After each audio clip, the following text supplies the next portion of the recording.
आज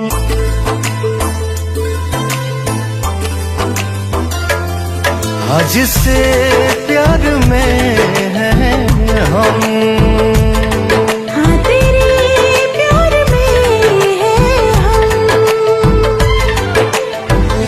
जी हाँ दोस्तों, भोजपुरी सिनेमा के पावर स्टार पवन सिंह और बॉलीवुड एक्ट्रेस जरीन खान का धमाकेदार सॉन्ग जिसका टीजर आप सभी के बीच में रिलीज कर दिया गया है और इसके साथ ही आ चुका है इस गाने का रिलीज डेट। जी हाँ दोस्तों, हम बात कर रहे हैं पावर स्टार पवन सिंह की अपकमिंग सॉन्ग प्यार में है हम के बारे में। और आज की वीडियो में हम देंगे इस गाने के बारे में एक चौंकाने वाली खबर। तो अगर आप भी एक्साइटेड हैं जानने के लिए तो बने रहे वीडियो के एंड तक। तो चलिए शुरुआत करते हैं। जी हाँ दोस्तों, काफी लंबा इंतजार कराने के बाद आखिरकार पावर स्टार पवन सिंह अब लेकर आ चुके हैं आप सभी के बीच में अपना धमाकेदार बॉलीवुड सॉन्ग जिसका इंतजार आप सभी को काफी समय से था। और गाने के बोल हैं प्यार में है हम, जो काफी शानदार गाना होने वाला है। और इस गाने में अपने पावर स्टार पवन सिंह के साथ दिखाई देंगी बॉलीवुड की जानी मानी एक्ट्रेस जरीन खान। जी हाँ दोस्तों, इसका छोटा सा टीजर रिलीज कर दिया गया है जो काफी कमाल का है और इसको देखकर साफ पता चलता है कि गाना रिलीज के साथ ही यूट्यूब पर तहलका मचा देगा। आपको बता दें कि गाने को गाए हैं पावर स्टार पवन सिंह और पायल देव ने। और वहीं अगर बात करें इसके संगीत के बारे में तो संगीत भी पायल देव का होने वाला है। जी हाँ दोस्तों, चलिए आप सभी को बता दें कि ये गाना कब रिलीज किया जाएगा। तो जरीन खान और पावर स्टार पवन सिंह का मच अवेटेड सॉन्ग प्यार में है हम कल सुबह 11 बजे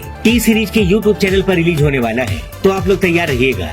और इसके साथ ही एक और चौंकाने वाली खबर, अपने पावर स्टार पवन सिंह का नया गाना पहुंच गया है ट्रेंडिंग में। जी हाँ दोस्तों, हम बात कर रहे हैं शंकरा गाने के बारे में जिस पर आप सभी के प्यार और सपोर्ट से 10 लाख से भी ज्यादा व्यूज पार हो चुके हैं और ये गाना 10 नंबर पर ट्रेंड कर रहा है। तो फिलहाल के लिए बस इतना ही, मिलते हैं कुछ और धमाकेदार अपडेट लेकर।